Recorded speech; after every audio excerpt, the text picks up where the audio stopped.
Hello दोस्तों, आप सभी का वेलकम है इस क्लास के अंदर। Reasoning by Sachin Soni channel पे सभी का वेलकम है। देखिए स्टूडेंट, इस क्लास के अंदर अपन देखने वाले हैं आरआरबी पीओ क्लर्क की रीजनिंग के एमसीक्यू अपन कवर करने वाले हैं सिटिंग अरेंजमेंट एंड पजल के। ये आपका डे 2 है। इससे पहले अपनी क्लास हो चुकी है डे 1, जिसके अंदर अपन देखे थे क्वेश्चन पजल के किस प्रकार से इसको आप कर सकते हैं।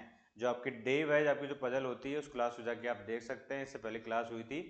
ये आपकी क्लास नंबर 2 है आरआरबी पीओ क्लर्क के एग्जाम के लिए। Reasoning by Sachin Soni channel पे सभी का वेलकम है। चलिए देखिए स्टूडेंट, जो आपका सिटिंग अरेंजमेंट और ये पजल वाला जो सेक्शन है आरआरबी पीओ क्लर्क के अंदर प्रीलिम्स का जो आपका एग्जाम होता है, आप सभी को पता है इसके अंदर रीजनिंग और मैथमेटिक्स का होता है। ठीक है, रीजनिंग प्लस मैथमेटिक्स के आपके 80 क्वेश्चन आते हैं। तो 40 क्वेश्चन आपके मैथमेटिक्स के, 40 क्वेश्चन आपके रीजनिंग के आते हैं। अगर अपन रीजनिंग में भी ब्रेकअप करें तो 25 क्वेश्चन आपके लगभग आपके पजल एंड सिटिंग अरेंजमेंट के आते हैं। तो प्रीलिम्स लेवल की जो आपकी पजल एंड सिटिंग अरेंजमेंट है उसको अपन प्रैक्टिस करने वाले हैं। क्या आपको अप्रोच रखनी चाहिए क्वेश्चन को सोल्व करते समय, किस प्रकार के क्वेश्चन आपके बनते हैं, उन सभी चीज़ों के बारे में अपन बात करने वाले हैं। ठीक है, चलिए आज अपन देखेंगे क्वेश्चन। देखिए स्टूडेंट, ये अपना व्हाट्सअप ग्रुप है reasoning by Sachin Soni, Telegram group है, उसको आप ज्वाइन कर सकते हैं। और रीजनिंग अड्डा करके अपनी ऐप है उसको आप डाउनलोड कर लीजिए, वहाँ भी क्लास आप देखने को मिलेगी और टेस्ट सीरीज भी आपको देखने को मिलेगी। ठीक है, देखिए स्टूडेंट, ये आपका क्वेश्चन है सिटिंग अरेंजमेंट का, हिंदी और इंग्लिश दोनों लैंग्वेज में दे रखी है। अगर आप चाहते हैं इसको सोल्व करना है, इसको क्लास को पोस्ट करके अपने एंड से सोल्व कर सकते हैं। कोई भी डाउट हो कमेंट सेक्शन में आप पूछ सकते हैं। देखिए इसमें आपको क्या दे रखा है, देर आर 8%, आपके 8% हैं जो आपके वर्ताकार मेज पे बैठे हैं, गोलाकार मेज पे आपके बैठे हुए हैं। उनमें से कुछ का मुंह केंद्र की तरफ है, कुछ का मुंह केंद्र की बाहर की तरफ है। ठीक है, तो ये उस टाइप की आपकी पजल सिटिंग अरेंजमेंट है। चलिए इसकी क्या अप्रोच रहनी चाहिए इसको अपन देखते हैं, और किस प्रकार से इसको सोल्व करना चाहिए उन सभी चीज़ों के बारे में अपन डिस्कस करते हैं। ठीक है, तो आप सभी का वेलकम है इस क्लास के अंदर reasoning by Sachin Soni channel पे। देखिए जाए, इस प्रकार क्वेश्चन करने के लिए आपको दो डायग्राम बनाने चाहिए, दो, क्योंकि दो पॉसिबिलिटी बनने के चांसेस रहेंगे इसके अंदर आपके इस प्रकार के क्वेश्चन के अंदर। ठीक है, एक बात सभी को बेसिक पता होनी चाहिए, अगर आपका फेस अंदर की तरफ है यानी कि केंद्र की तरफ है, अंदर की तरफ है, तो राइट हैंड साइड आपका इस तरफ होता है और लेफ्ट हैंड साइड आपका इधर होता है। यानी कि दाया साइड आपका इधर होता है और बाया साइड आपका इधर होता है। समझिए, अगर आपका सेंटर से बाहर की तरफ फेस है तो राइट हैंड साइड आपका ये होगा, लेफ्ट हैंड साइड आपका ये होगा। ठीक है, तो ये बेसिक सी चीज़ है, आप सभी को पता होना चाहिए जो मैं आपको बता रहा हूँ। ठीक है, चलिए अब देखिए स्टूडेंट, ये जो पजल है, ये जो आपका सिटिंग अरेंजमेंट है, इसके अंदर आपका फेस किसी का अंदर की तरफ है, किसी का बाहर की तरफ है, उसको अपन अरेंज करते हैं। भाई क्या आपको अप्रोच रखनी चाहिए इसको सोल्व करते समय। सबसे पहले तो आपको ये 8% है, इनको बना लेना चाहिए आपको इस प्रकार से, ऐसे। ये आपके हो गए 4 5 6 7 8। ठीक है, इस प्रकार से। ठीक है, ये हो गया आपके 8% आपके बन गए। अब जैसे आपको ये बोले वैसे आपको करते जाना है इसके अंदर। जैसे देखिए, इनमें से कुछ का फेस अंदर की तरफ है, कुछ का फेस मेज के बाहर की तरफ है। ठीक है ना, एम जो है जेड के बाएं से तीसरे स्थान पर है, एम जो है जेड के बाएं से तीसरे स्थान पर है, लेकिन जेड के बारे में नहीं बताया जेड का फेस अंदर की तरफ है या बाहर की तरफ है। ठीक है, ओ जो है आर और आर के बीच में मात्र एक व्यक्ति बैठा हुआ है, ओ आर के बीच में। ठीक है, एम जो है आर के दाएं से तीसरे स्थान पे बैठता है, एम आर के दाएं से तीसरे स्थान पे बैठता है। ठीक है, वाई एम के दाएं से दूसरे स्थान पर है। ठीक है, एन पी का निकटतम दाएं बैठा है, एन जेड का निकटतम पड़ोसी नहीं है। ओ और ओ जो है एन के दाएं से तीसरे स्थान पे बैठा है, दूसरे स्थान पे, और दोनों का समान दिशा की तरफ मुंह है। ठीक है, वाई केंद्र की विपरीत दिशा में सम्मुख है, वाई और जेड विपरीत दिशा के सम्मुख है। ठीक है, वाई जेड के विपरीत दिशा के सम्मुख है। ठीक है, यानी यदि जेड का मुंह बाहर की तरफ है तो वाई का अंदर की तरफ होगा, और वाई का अंदर की तरफ है तो उसका बाहर की तरफ होगा, और एक्स और जेड दोनों समान दिशा के सम्मुख है। तो ये आपको डेटा दे रखा है, ये अगर आप सोल्व कर लोगे तो 5 क्वेश्चन आपके बनेंगे इससे संबंधित। जो अगर ये सही बनता है तो सारे क्वेश्चन आपके सही बनेंगे। देखिए अपन कहाँ से स्टार्ट करें, पहली लाइन से स्टार्ट करते हैं। एम जेड के बाएं से तीसरे स्थान पे बैठा है। सपोज करें कि जेड का फेस बाहर की तरफ है, इसमें अपन मान लेते हैं जेड का फेस अंदर की तरफ है। ठीक है, दोनों को रैंडमली अपन इस प्रकार से इसको ड्रॉ कर देते हैं। अब क्या बोला भाई, एम जेड के बाएं से तीसरे स्थान पर है, बाएं से तीसरे स्थान पर है, तो अपन इधर चलेंगे लेफ्ट हैंड साइड में, कोई बाहर की तरफ फेस है तो 1 2 3, तो एम आपका यहाँ पे हो जाएगा। इसके हिसाब से अपन बात करें 1 2 3, एम आपका यहाँ पे होगा। क्लियर सभी को? ठीक है, अब देखिए एम के बारे में एक लाइन यहाँ पे और दे रखी थी आपको, एम जो है आर के दाएं से तीसरे स्थान पर है। अब मुझे बताइए आर अपना कहाँ पे आएगा, आर अपना यहाँ पे आएगा। क्यों आएगा? तभी तो ये दाएं तीसरे स्थान पे होगा एम, आर के दाएं तीसरे स्थान पे एम बैठा हुआ है, इसका मतलब आर आपका यहाँ पे आएगा और इसका फेस अंदर की तरफ होगा, ठीक है। इस वाले डायग्राम में आर आपका बाहर की तरफ आएगा, बाहर की तरफ फेस करके आर आपका इधर आएगा, तभी दाएं तीसरे स्थान पर आपका एम बैठेगा। क्लियर है सभी को, ठीक है। इस प्रकार से आपको रखना है ध्यान में। अब एम से संबंधित और लाइन दे रखी है क्या, यस। वाई जो है एम के दाएं दूसरे स्थान में बैठा है, वाई जो है एम के दाएं दूसरे स्थान पे बैठा है, लेकिन एम के बारे में नहीं पता, एम का फेस अंदर की तरफ है बाहर की तरफ है, ठीक है। अभी नहीं पता तो इसको छोड़ देते हैं इस लाइन को। लेकिन एक लाइन आपको दे रखी है, ओ आर के बीच में केवल एक व्यक्ति बैठा है, तो ओ आपका यहाँ तो आ नहीं सकता, ओ आपका यहाँ पे आ जाएगा। ओ और आर के बीच में एक व्यक्ति बैठा है, ठीक है। इसी प्रकार से ओ आपका यहाँ पे नहीं आएगा, ओ आपका यहाँ पे आएगा, तभी इन दोनों के बीच में एक व्यक्ति आपका बैठेगा, ठीक है। एम आर के दाएं से तीसरे स्थान में बैठा है, एम जो है आर के दाएं, ये तो हो ही गया था आपका, ठीक है।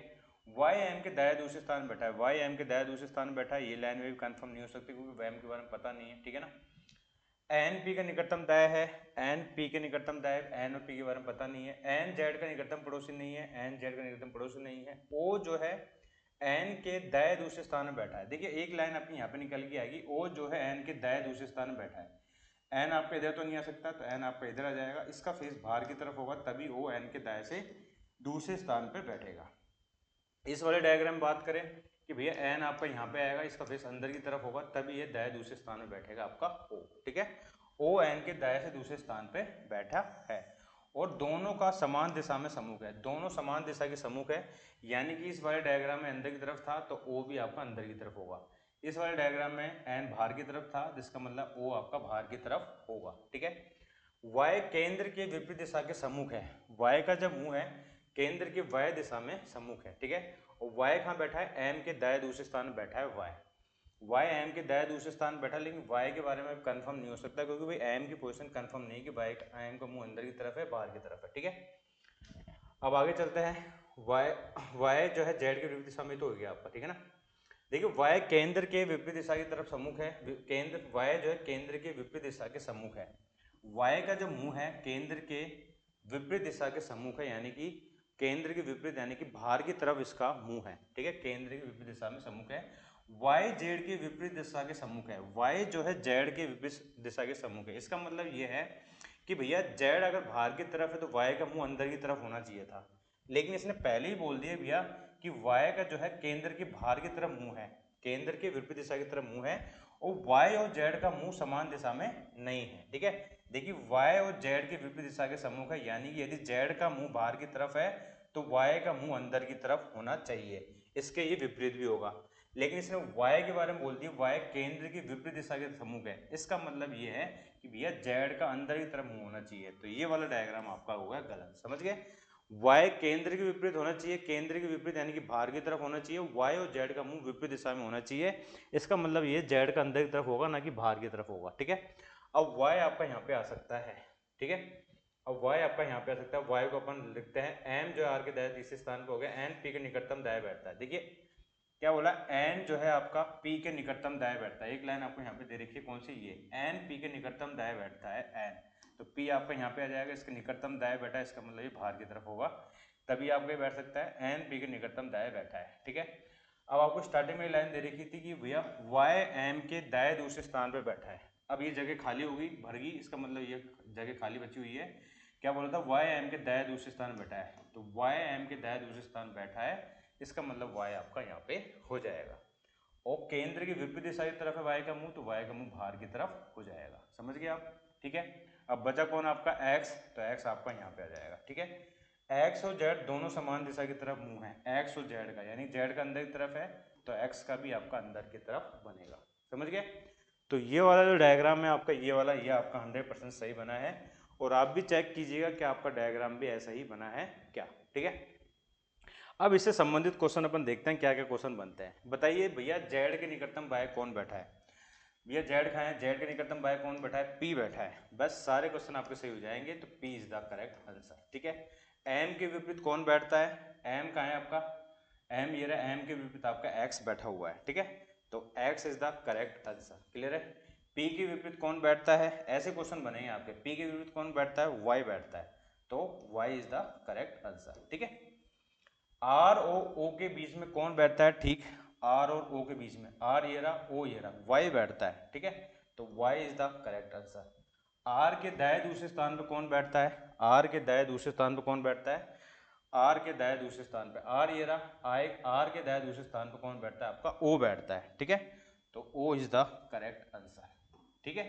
तो देखिए स्टूडेंट, ये आपको अप्रोच रखनी है। अगर एक बार आप किसी क्वेश्चन को सोल्व कर लेते हैं, ठीक है, तो आपके 5 क्वेश्चन इस प्रकार से कंफर्म हो जाएंगे। तो आई होप आपको ये सही लगा होगा, कमेंट सेक्शन में मुझे बताइएगा, ठीक है। चलते हैं अपन नेक्स्ट क्वेश्चन की तरफ चलते हैं, नेक्स्ट क्वेश्चन की तरफ चलते हैं। ये देखिए ये वाला क्वेश्चन है जो मैंने आपको पहले कराया था, उसी टाइप का क्वेश्चन है। इसमें 8 व्यक्ति दे रखे हैं जिनका अलग अलग महीनों में जन्मदिन है, ठीक है, बर्थडे ही है ना। अटेंड द पार्टी, ठीक है, मीटिंग अटेंड कर रहे हैं आपके अलग अलग महीने के अंदर। 8 व्यक्ति है, इसे लेके एस तक, जनवरी, अप्रैल, मई और जुलाई के अंदर आपका एक मीटिंग है 13 और 22 तारीख के दिन। तो वहाँ पे मीटिंग लेना चाह रहे हैं, तो इसको मीटिंग में आपको अरेंज करना है भाई, किस प्रकार से मीटिंग लेंगे आपके, ठीक है ना। तो इसको मैं हटाना भूल गया, चलिए इसको अपन यहाँ पे अरेंज कर लेते हैं। ये देखिए कौन कौन से महीने दे रखे हैं आपके, कौन कौन से महीने दे रखे हैं इसके अंदर। इसके महीने दे रखे हैं आपके जनवरी, अप्रैल, मई, जुलाई, ठीक है। तो जनवरी,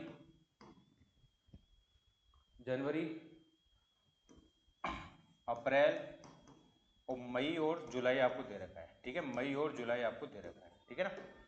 अब इसमें क्या दे रखा है, कौन कौन सी डेट दे रखी है आपको, 13 और 22, ठीक है, 13, 22, 13 और 22, ठीक है, 13 और 22, 13 और 22 और 13 और 22 आपको इस प्रकार से दे रखा है। अब इनको सबको अलग अलग कर लो मंथ वाइज, ठीक है, फिर आपको डेट वाइज भी आपको सबको अलग अलग करना पड़ेगा, ठीक है। अगर अपन इसको डेट वाइज अलग अलग करें तो इस प्रकार से इसको आप अलग कर सकते हैं, है ना। अब चलिए देखिए क्या बोल रहा है आपका इसके अंदर, भैया ए और जी के बीच में 2 व्यक्तियों ने बैठक में भाग लिया, ठीक है, और डी से पहले बैठक में भाग लेने वाले व्यक्ति की संख्या एफ के बाद बैठक लेने वाले व्यक्ति की संख्या आपकी क्या है, समान है। सी उस महीने के 13वें दिन है भाग लेता है जिसमें सबसे कम दिन होते हैं। ये काफी इंपॉर्टेंट लाइन है इसके अंदर आपकी। सी उस महीने के 13वें दिन भाग लेता है जिसमें सबसे कम दिन होते हैं। जिस महीने के अंदर जनवरी में 31 दिन होते हैं, जनवरी, फरवरी, मार्च, अप्रैल में 30 दिन होते हैं, मई में 31 दिन होते हैं, जुलाई में 31 दिन होते हैं। इसका मतलब सबसे कम दिन वाला महीना कौन सा हो गया आपका, अप्रैल हो गया। अप्रैल की 13 तारीख को, अप्रैल की 13 तारीख को कौन भाग ले रहा है, अप्रैल की 13 तारीख को जो भाग ले रहा है उसका नाम क्या है, उसका नाम है सी, ठीक है। तो सी की पोजीशन आपकी कंफर्म होगी भैया, सी तो आपका यहाँ पे आएगा दोनों डायग्राम के अंदर, ठीक है ना। आगे चलते हैं।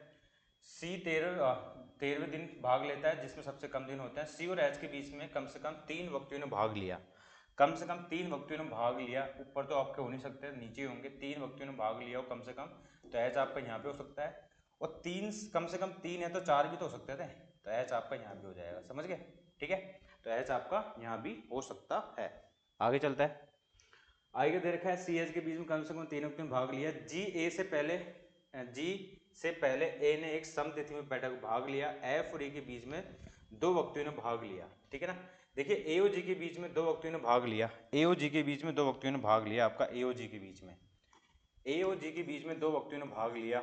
और क्या बोला था ये लास्ट में कि भैया जी से पहले ए ने एक समतिथि वाले बैठक में भाग लिया था, समतिथि वाले बैठक में भाग लिया था, ठीक है। तो इस वाले डायग्राम को अपन कैसे अरेंज कर सकते हैं भैया, ए और जी के बीच में आपका ऐसे भी हो सकता था 2 का गैप आ जाए। अगर ए आपका यहाँ हो जाए और 2 के गैप के बाद, 2 के गैप के बाद आपका जी आपका यहाँ हो सकता है, क्योंकि ए आपका सम डेट पे आ जाएगा, ठीक है ना। ए आपका सम डेट पे आ जाएगा। एक कंडीशन तो ये बन सकती है आपकी। और दूसरी बात क्या बोला था इसके अंदर आपका कि भैया सी एच के बीच में कम से कम ये तो हो गया, जी ए से पहले हो गया, एफ और ई के बीच में 2 व्यक्तियों ने भाग लिया है, ठीक है, एफ और ई के बीच में। और जितने व्यक्तियों ने एफ के बाद लिया उतने ही आपके डी से पहले जितने व्यक्तियों ने भाग लिया उतने ही एफ के बाद व्यक्तियों ने भाग लिया, ठीक है। ये लाइन आपको दे रखी थी। और एफ और ई के बीच में 2 व्यक्तियों ने भाग लिया, तो हो सकता है भैया एफ आपका यहाँ पे हो और एफ और ई के बीच में 2 व्यक्ति आपके यहाँ पे हो, ठीक है। जितने व्यक्तियों ने एफ के बाद लिया उतने ही डी के पहले व्यक्तियों ने भाग लिया था पार्टिसिपेट। एफ के बाद कितने व्यक्तियों ने भाग लिया, 1 2 3 4 5 6 7, ठीक है। इससे इसके पहले डी से पहले 7 हो गया, 1 2 3 4 5 6 7, यानी कि ये लाइन आपकी 100% आपकी सही बनी है। बचा कौन सा आपका, A B C D E F G H, ठीक है। तो ए हो गया आपका, बी रह गया तो बी आपका यहाँ पे आ जाएगा। तो ये डायग्राम आपका 100% सही हो जाएगा आपका, ठीक है ना। तो फर्स्ट वाला जो डायग्राम आपका 100% आपका सही होगा। अब इससे संबंधित क्वेश्चन देखिए क्या है। 22 जनवरी को किसने भाग लिया? 22 जनवरी को भाग लिया भैया, 22 जनवरी को लिया आपका ए ने, ठीक है। तो ए इज द करेक्ट आंसर, समझ गए। निम्नलिखित में कौन सा कथन असत्य है इसमें? जी बैठक में मई में भाग लिया था क्या? जी में मई में भाग लिया था, ये तो सही है। आपको तो गलत बताना है, ये तो सही है आपका, ठीक है ना। ए और बी के बीच में तीन व्यक्तियों ने भाग लिया है, ए और बी के बीच में, ए ये रहा, बी ये रहा, ये तो तीनों ने भाग लिया, ये भी सही है। आपको तो गलत बताना है। डी 31 दिन वाले महीने में बैठक में शामिल होता है। डी 31 दिन वाले में शामिल होता है क्या? डी 31 दिन वालों में, यस, डी 31 वाले में शामिल होता है, ये भी सही है आपका।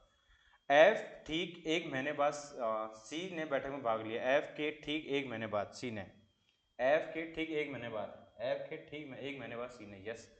तो ये भी सही था आपका। यानी कि सारे पॉइंट आपके सही है इसके अंदर, ठीक है। ये सारे पॉइंट आपके क्या है? सही है। इस प्रकार क्वेश्चन आपके बनते हैं। ई से ठीक पहले बैठक में भाग लेने वाले व्यक्ति इनमें से कौन कौन था आपका? ई से ठीक पहले, ई से ठीक पहले लेने वाला कौन था? 13 अप्रैल को जिसने भाग लिया, 13 April, option number A 13 April is the correct answer. निम्नलिखित में से कौन सा इस समूह से संबंधित नहीं है? यानी कि चार एक समान होंगे, एक अलग होगा। एफ और ए में क्या चल रहा है? एफ और ए एक साथ आ रहे हैं, एक ही महीने में आ रहे हैं। ई और बी में क्या चल रहा है? ई और बी आपके एक का गैप चल रहा है ई और बी के बीच में। सी और ई के बीच में क्या चल रहा है? सी और ई के बीच में एक साथ आ रहे हैं सी और ई, ठीक है। जी और बी एक साथ आ रहे हैं, जी और बी एक साथ आ रहे हैं। एच और डी एक साथ आ रहे हैं, एच और डी एक साथ आ रहे हैं। बस ये आपका ई और बी है, ये आपका एक साथ नहीं आ रहे, बाकी सभी एक साथ आ रहे हैं, तो ये आपका डिफरेंट है, ऑप्शन नंबर बी। बैठक में भाग लेने वाले ई और डी के बीच में ठीक कितने व्यक्ति है? ई और डी के बीच में ई आपका ये रहा और डी आपका ये रहा, तीन व्यक्ति हैं आपके, तीन, ठीक है। 3 इज द करेक्ट आंसर। तो देखिए स्टूडेंट, इस प्रकार से आपको अप्रोच रखनी है। मैंने आपको एक सिटिंग अरेंजमेंट का एक पजल का क्वेश्चन आपको कराया है। डे 2 आपकी क्लास है। तो कमेंट सेक्शन में बताइए क्लास सभी को कैसी लगी, आपको अप्रोच कैसी लगी, सोल्व करते समय आपको लगा कि नहीं लगा कि इस टाइप से आप सोल्व कर सकते हैं। अगर आप सही कर पा रहे हैं तो कमेंट सेक्शन में बताइए किस प्रकार से अपन चल सकते हैं।